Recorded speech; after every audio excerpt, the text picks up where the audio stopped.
Assalamualaikum warahmatullahi wabarakatuh. Kita sambung dengan subtopik kedua ya. Subtopik kedua bab 9 dasar luar.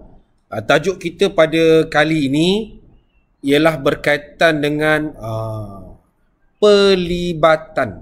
Selalu kita ingat ejaan penglibatan kan? Kita nak tengok pelibatan dalam PBB. Nanti kita akan belajar Commonwealth dan ASEAN. Baik, kita ada 3 ni. Hari ni kita nak tempuhkan kepada 9.3.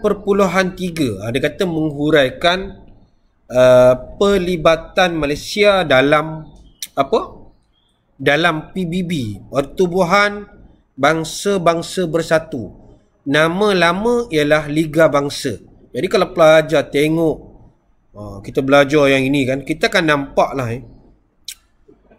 kita punya 15.13 Malaysia dalam PBB di sini. Jadi kita kena tahulah. Sebab bab ini selain pada PBB, kita kena tahu Commonwealth, kena tengok ASEAN, kena tengok OIC. Banyak yang kita kena tahu.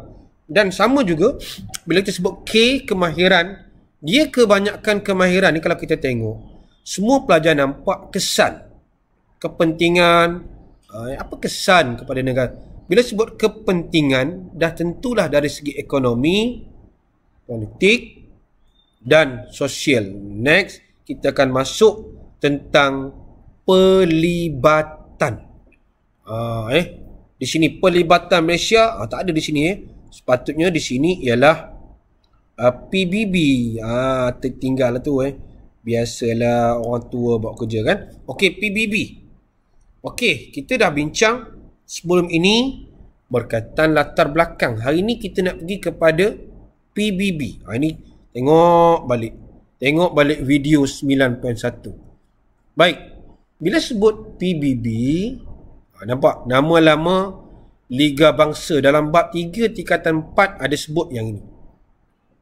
Dia soalan dia masih kita gunakan soalan daripada modul-modul terpilih. Cuba kita tengok yang pertama tu pelajar. Dia direct, dia nyatakan prinsip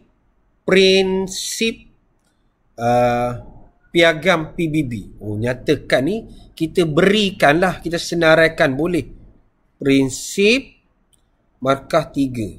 Yang kedua, nyatakan juga 2 kali nyatakan ni 3 agensi. Janganlah bagi lebih, 3 cukup.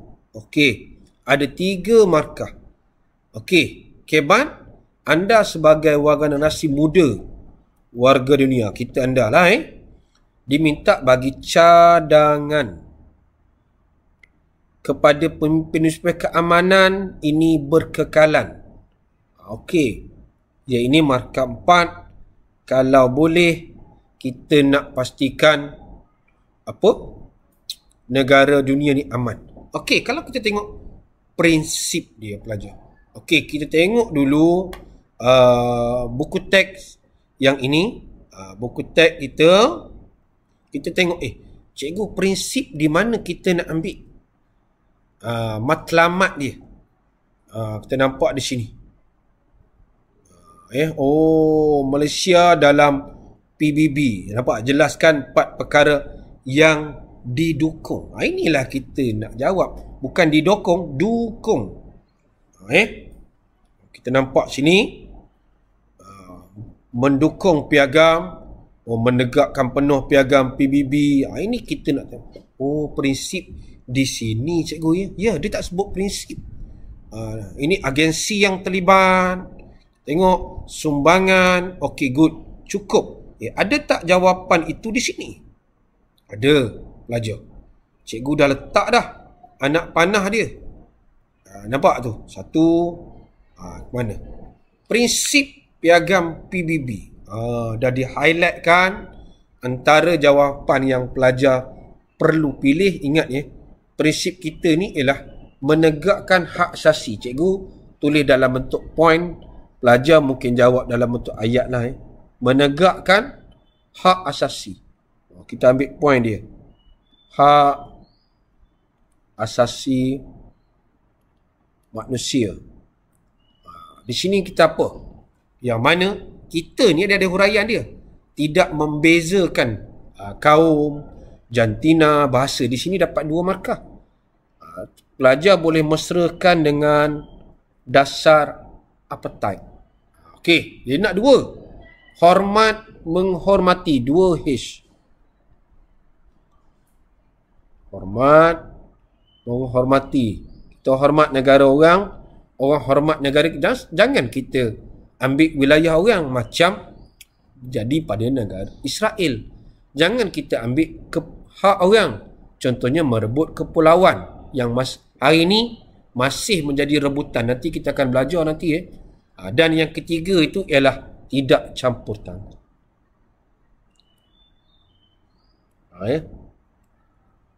Jadi kita tengok, di sini cikgu ya, prinsip piagam.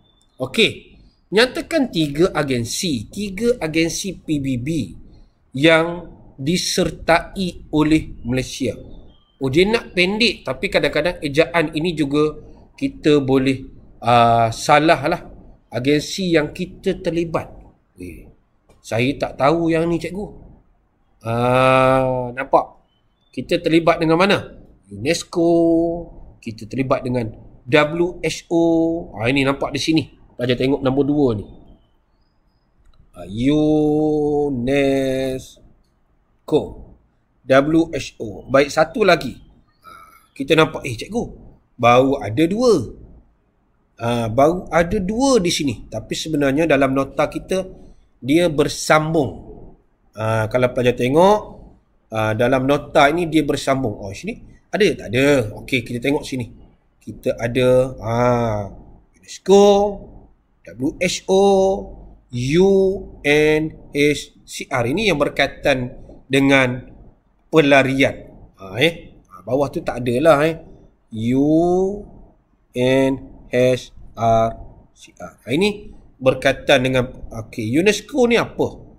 Kita kena tahu UNESCO ni berkaitan macam mana dia nak memastikan sistem dari segi pendidikan, sains.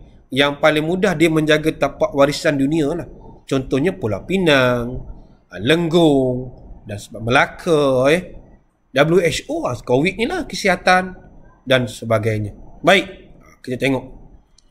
Seterusnya bagaimana kita nak pastikan cadangan kita lah. Dia sebenarnya kita ambil balik jawapan prinsip tadi. Kena sentiasa hormat, menghormati. Kita ambil contoh. Pelajar boleh take note lah. Di antara negara di mana tidak mengambil hak negara lain dan tidak mencampuri kemerdekaan wilayah tersebut. Contohnya, nampak? Israel lah dengan Palestin. Contohnya macam perebutan. Sebab benda ini yang menyebabkan negara tak aman ni. Maksudnya pelajar, kita kena ambil 2 ini. Di sini tidak campur tangan. Kita ambil contoh lah. Israel dan Palestin. Sebab dia ambil hak. Di sini tidak menghormati dan campur tangan. Jadi menyebabkan. Jadi apa lagi kita nak? Di mana akhirnya kita ambil yang ketiga ni.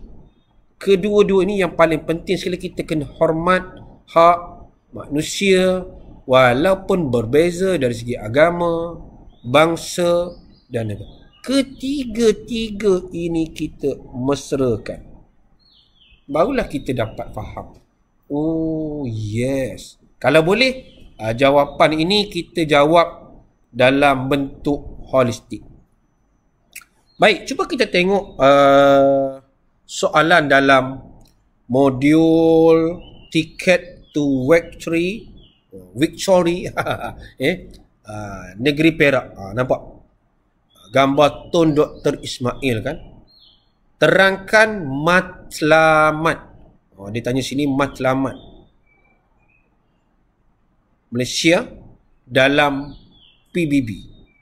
Okey, 4 markah. Markah 4. Sumbangan tokoh di atas. Sumbangan tokoh. Maksudnya kita tak boleh nak ambil yang lain pelajar. Kita kena tengok sini je. Cerita ini je. Terhadap negara. Dan berikan interpretasi anda. Dia nak dua ni. Sumbangan terhadap negara dan interpretasi. Apa benda masuk ni? Maksudnya kita bagi pandangan kita terhadap petikan ini. Okey.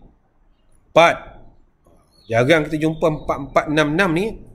Kejayaan Malaysia dalam misi pengaman PBB. Kejayaan Malaysia banyaklah dalam misi pengaman kita bantu negara lain. Dan sekiranya anda dilantik sebagai wakil dalam pertubuhan masyarakat ditempatkan, apakah nilai yang akan anda sumbangkan? Apa yang kita boleh sumbangkan? Bukan boleh sumbingkan, sumbangkan. Baik, yang ini kita tengok jawapan lah pelajar, sebab kalau kita nak tengok, kita nak bincang lebih lah lebih masa lah. Cuma kita tengok 9.4. Cantik lambang ni. Carilah modul ini. Cikgu dah letak dah. Jadi pelajar boleh tengok dalam MyLink. Okey, ini dah kita dah buat. Kita nak tengok. Ni kan. Apakah matlamat? Cikgu besarkan sikit lah matlamat edit online terletak warna hijau boleh kot okey. Ini matlamat tadi. Sama tak kita dengan jawapan kita? Mendukung. Ini dia ambil buku teks yang awal-awal sekali. Kita nampak ini matlamat ni. Ini 9.2. Sorry, jari jauh ni. Terlibat dengan NSC. Okey, kita nampak ini gambar Tun Dr. Ismail kan. Ini kita nampak di sini. Terlibat dengan agensi. Dia ambil di sini. Pelibatan. Cikgu dah gariskan. Jelaskan 4 perkara yang didukung. Ini matlamat. Okey. Apakah sumbangan tokoh? Pertama kita bagi nama tokoh. Jangan tak tahulah. Nampak ni. Wakil tetap PBB pertama. Duduk di barisan hadapan. Yang itu kita nampak sedap kan. Yang antara ini kalau 3 markah pelajar dah tentu betul. Nama, wakil, barisan depan. Itu kita kongkonnya kita tahu. Kejayaan Malaysia ni banyaklah. Apa yang kita bantu negara-negara yang sedang bergolak. Paling-paling tak ada pun kita ambil lah Bosnia. Yang ini pelajar lupa. Tak apa. Dapat 1. Kedua Kongo. Dapat 2 daripada kesemua. Bukan senang yang ni. Kata 2 je dapat. Jadilah Timur Leste. Ini yang terkini lah. Sebab yang lah huraian-huraian ni biasanya kita lupa lah. Yang lain-lain itu pelajar boleh tengok. Tengok juga modul-modul lain. Kalau pelajar nak tengok antara modul-modul lain yang ada boleh buka dalam MyLink. Okey. Cukup setakat ini. Kita jumpa lagi dalam siri yang ketiga. Kita akan sentuh Commonwealth. Ingat, dalam tajuk PBB ni apa? Matlamat, dukung, mendukung. Tun Dr. Ismail, sumbangan, agensi kita yang terlibat. Okey, itu saja. Terima kasih.